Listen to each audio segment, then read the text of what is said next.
तो एक प्रियंका नाम की महिला होती है जिसकी शादी हो चुकी थी और वो अपने ससुराल में अपने पति के साथ में रहती थी। दोस्तों, पहले तो जो उसका पति था, थोड़ी घनी देर बातें भी कर लिया करता था, हाल चाल भी पूछ लिया करता था। लेकिन धीरे धीरे समय गुजरता रहता है, वो उसके साथ में लड़ाई झगड़े करना शुरू कर देता है। जो प्रियंका है वो सोचती है कि जरूर कोई ना कोई बात है या फिर इन्हें कोई टेंशन है, पहले तो ऐसे नहीं थे, ये अब कैसे होते जा रहे हैं। लेकिन सोचती है ठीक हो जाएगी, कोई बात नहीं। लेकिन फिर इतने ज़्यादा लड़ाई झगड़े बढ़ने लगते हैं दोनों के बीच में, क्योंकि जो उसका पति था वो अपनी पत्नी के साथ में नहीं तो बातें भी करना बंद कर देता है, नहीं इसका हालचाल पूछता है, बस देर रास्ते आता था और आते ही सो जाया करता था। जो प्रियंका थी वो सब अपने पति से बात करने की कोशिश करती है, लेकिन जो उसका पति था वो उससे बात करना ही पसंद नहीं करता है, इसलिए दोनों में लड़ाई झगड़े ज़्यादा होने लगते हैं। एक दिन तो इतने ज़्यादा लड़ाई झगड़े बढ़ जाते हैं, जो उसका पति है प्रियंका के ऊपर हाथ उठा देता है, उसे मार पीट देता है। दोस्तों, प्रियंका जो थी ये सब बर्दाश्त कर लेती है, लेकिन जैसे ही उसकी माँ का फोन आता है, वो पहले तो सोचती है कि ना बताओ, लेकिन उसकी आंखों से आंसू अपनी माँ से बात करते करते झलकने लगते। उसकी माँ अपनी बेटी से पूछती है आखिर बेटा क्या हुआ है। वो अपनी माँ को बात बता देती है और बात बताने के बाद में दोस्तों, जो उसकी माँ थी अपनी बेटी को कहती है कि आप घर आ जाओ, अगर इतना ज़्यादा परेशान कर रहा है तुम्हारा जो पति है। इतना सुनते ही वो बहुत ज़्यादा परेशान थी प्रियंका अपने ससुराल में, वो तुरंत ही अपने घर पर जाकर रहने लगती है। जो उसके माता पिता थे अपनी बेटी को किसी भी चीज़ की कोई कमी नहीं आने देते। उन्हें पता था हमारी बेटी बहुत ज़्यादा दुखी थी अपने ससुराल में, अगर यहाँ पर भी किसी भी चीज़ की कोई दिक्कत हुई तो हमारी बेटी पर बहुत ज़्यादा जोर पड़ेगा। दोस्तों, ऐसे ही समय धीरे धीरे गुजरने लगता है। उसे अपने घर पर आए 6 महीने हो जाते हैं, जबकि उसकी शादी को 1 साल 6 महीने हो चुके थे। दोस्तों, आप समझ ही गए होंगे 1 साल तक उसने यह सब झेला, उसके बाद ही वो अपने घर पर आई थी।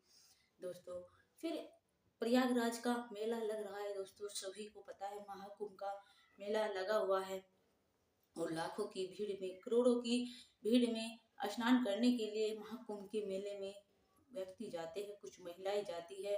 दोस्तों, बहुत सारे साधु भी वहां पर गए हुए हैं। दोस्तों, और ऐसे ही जो प्रियंका थी उसकी फ्रेंड भी मेले में जा रही थी, जो उसकी सहेलियां थी।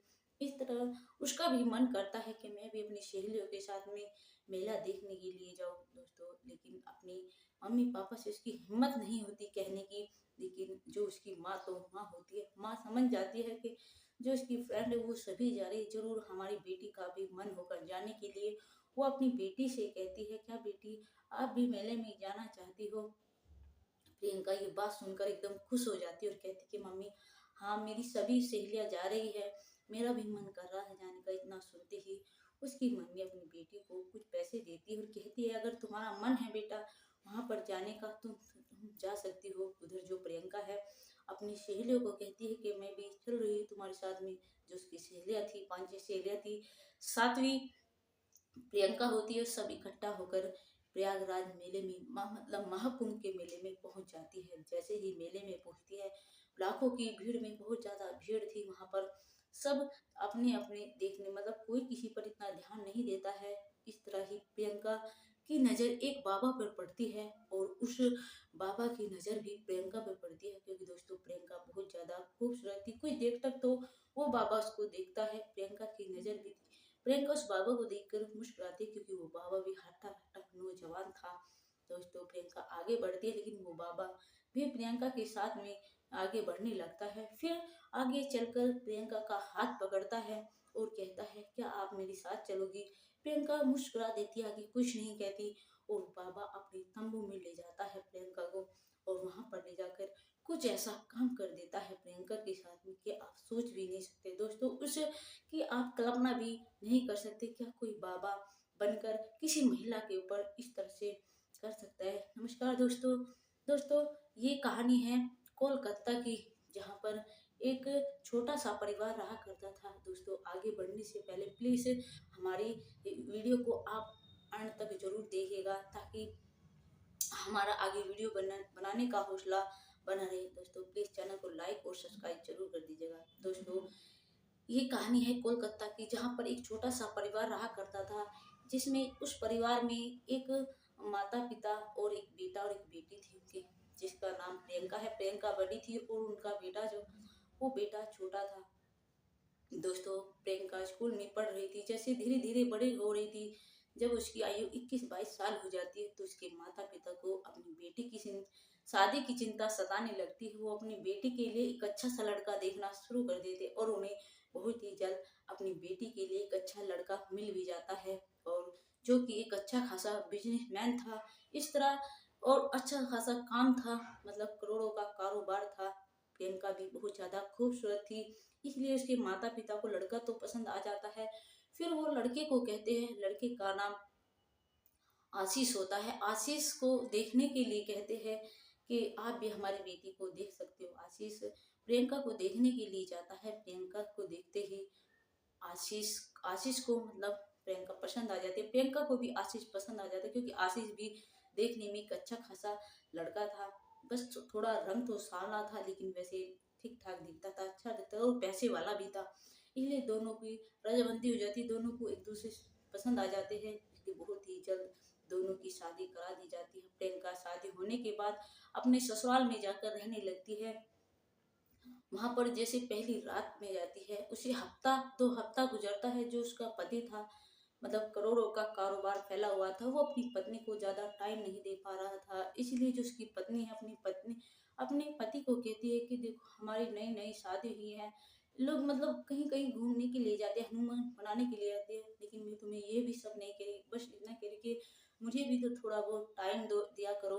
जो उसका पति था, वो अपनी पत्नी से पहले तो मतलब बहुत स्नेह किया करता था, लेकिन धीरे धीरे समय गुजरने लगता है। उसकी जो उसका पति था, आज उसकी मुलाकात एक लड़की से होती है, जो उसी की कंपनी में एम्प्लॉय काम करती थी। जो थोड़े ही दिन हुए थे काम करते करते, उसके झांसे में जो है आशीष फंस जाता है। उससे मतलब बातें करने लगता है। फिर तो पहले तो थोड़ा बहुत टाइम दे भी दिया करता था प्रियंका को, लेकिन उसके बाद तो बिल्कुल ही टाइम देना बंद कर देता है। देर रात से आया करता था और सुबह उठते ही नाश्ता करते ही अपना ड्यूटी निकल जाया करता था। जो उसका बिजनेस था वहां पर चला जाया करता था। इस तरह प्रियंका बहुत ज्यादा परेशान रहती है कि मतलब थोड़ी घनी बात भी नहीं करता, आते ही सो जाया करता है। वो बाहर ही खाना खा लिया करता है दोस्तों, क्योंकि जो उसके प्रियंका के सास ससुर थे, वो गांव में रहा करते थे, और वो अपने पति के साथ में, क्योंकि जब शादी हुई थी, शादी होने के बाद ही आशीष अपनी पत्नी को अपने साथ में लेकर रहने लगा था। दोस्तों, जब इतने एक दिन तो जब आता है उसका पति, आशीष आता है शाम के वक्त, जबकि रात के 11 बजे हुए थे, और लेकिन प्रियंका नहीं सोई हुई थी। वो अपने पति का इंतजार कर रही थी कि आज मैं अपने पति से कुछ बातें करूंगी। लेकिन जो उसका पति है, आता है, आते ही लेट जाता है। वो उससे कुछ बात करना चाहती है, लेकिन वो उसको कहता है धमकाते हुए, मुझे बहुत ज्यादा नींद आई है, जाके सो जाओ। दोस्तों, सुबह उठता है तो किसी से बात करता रहता है बस, लेकिन प्रियंका को मतलब एक नजर भी नहीं देखा करता था। प्रियंका इस बात से बहुत ज्यादा परेशान हो जाती है। एक दिन तो प्रियंका मतलब अपने आशीष पति को कहती है कि देखो, ये सब क्या है, इससे अच्छा तो तुम मुझे मेरे घर भेज दो, तुम मुझे इस तरह इग्नोर करते हैं। जो आशीष था वो कहता है, रोका किसने है, जब जाना है जब चले जाओ।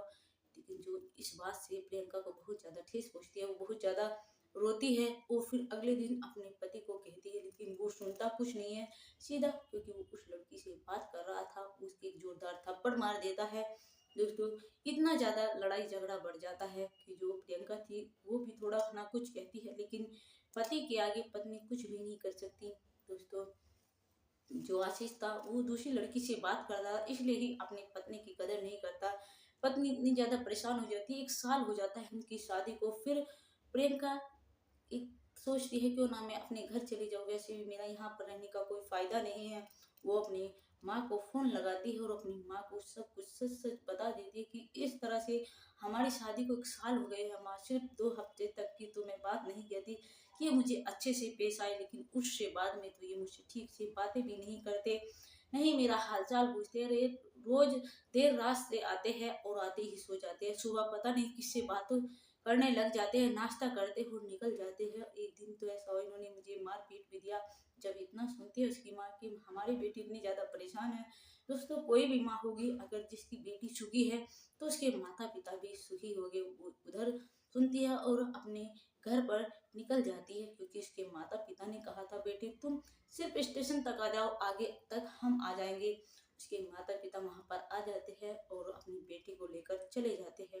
जैसे ही शाम को फिर दोबारा से रात को 11 बजे आशीष आता है, आते ही प्रियंका को देखता है, सारी तरफ देखता है कि प्रियंका नहीं है। इस बात से तो प्रियंका उसे कोई भी फर्क नहीं पड़ता। फिर वो दोबारा उस लड़की से बात करने लग जाता है। वो इतना तक नहीं पूछता फोन कर आखिर घर गई है या फिर कहीं और चली गई है, फिर बेचारी ने आत्महत्या कर लिया, उसे इस बात से कोई फर्क नहीं पड़ता।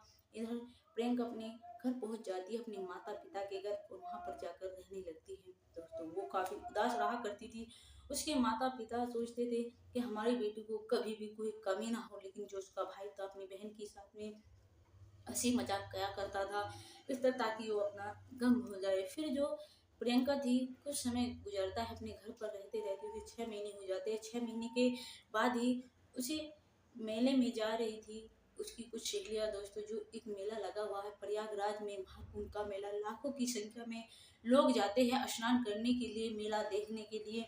इस तरह उसकी सहेलियां भी जा रही थी, तो प्रियंका का भी मन होता है कि मैं भी इस मेले में जाऊं। प्रियंका अपनी मम्मी पापा से कहती है कि मैं भी मेले में जाना चाहती हूँ। उसकी मम्मी पापा मना नहीं करते और कहते हैं कि बेटा अगर तुम्हारा मन है तो तुम भी मेले में जा सकती हो। उसे कुछ पैसे देते हैं। प्रियंका अपनी फ्रेंडों के साथ में चली जाती है प्रयागराज मेले में, महाकुंभ के मेले में। और वहां पर जैसे ही मेले में पहुंचती है, थोड़े घना आगे बढ़ती है, जबकि उसने स्नान भी नहीं किया था, उससे पहले एक बाबा से उसकी मुलाकात होती है। थोड़ी बहुत देर तो वो बाबा प्रियंका के साथ में बात करते हैं, प्रियंका भी करते हैं। प्रियंका पहले ही नजर में उस बाबा को अपना दिल दे चुकी थी दोस्तों। और जो प्रियंका थी वो पहले तो कुछ नहीं कहती, बस बाबा की तरफ हल्का सा मुस्कुरा देती है। फिर तो क्या था, बाबा अपने टोले में से निकलते हैं और प्रियंका के पीछे पीछे चल देते हैं। जब प्रियंका काफी दूर तक जा चुकी थी तो प्रियंका पूछती है बाबा आप मेरे पीछे पीछे क्यों आ रहे हो। जो बाबा था वो कहते कि देखो आप भी तो मेरी तरफ देखकर मुस्कुराई थी, क्या आपको मेरा आपके पास आना, आपके पीछे पीछे आ जाना अच्छा नहीं लगा तो आप मुझे मना कर दे। प्रियंका मुस्कुराती कहते हैं नहीं बाबा ऐसी कोई बात नहीं है। जो बाबा है प्रियंका को कहता है, क्योंकि जो बाबा था वो एक, वो उसकी आयु भी 28 वर्ष थी, नौजवान अट्टा कट्टा था, और इधर प्रियंका की आयु 22 साल हो चुकी थी। दोस्तों प्रियंका पहली नजर में इस बाबा को अपना दिल दे बैठती है। 3 घंटे हो जाते हैं उन्हें इस तरह से पीछा करते करते और बात करते करते। तो बाबा जो था प्रियंका को कहता है क्या तुम्हें मैं पसंद हो। जो था प्रियंका ना नहीं करती, कहती कि आप ये कैसी बात पूछ रहे हो, मैं आपको पहली नजर में अपना दिल दे बैठी हूँ। इतना सुनते ही बाबा प्रियंका का हाथ पकड़ते हैं और तंबू में ले जाते हैं और वहां पर जाकर दोनों एक हो जाते हैं कुछ ही देर के बाद में। दोस्तों आगे मुझे आपको बताने की कोई जरूरत नहीं है कि उन दोनों के बीच में आखिर क्या हुआ। ये थी दोस्तों कोलकाता की सच्ची घटना। दोस्तों मेले में लाखों की संख्या में लोग जा रहे हैं, लेकिन दोस्तों सच बात तो यही है, अगर प्रियंका के माता पिता ने अपनी हैसियत के मुताबिक लड़का देखा होता तो प्रियंका के साथ में ऐसा नहीं होता। दोस्तों अगर ऐसा होता भी उसके ऊपर कार्रवाई होती। और जबकि इतने बड़े घर में अपनी बेटी थी, जबकि उनकी उसके उस लड़के के साथ में कोई हैसियत नहीं थी, इसलिए वो चुपचाप अपनी बेटी को ले आते हैं वहां पर घर पर रखने लगते हैं। दोस्तों आप हमें कमेंट में जरूर बताइएगा क्या प्रियंका ने सही किया उस बाबा के साथ में एक होने से।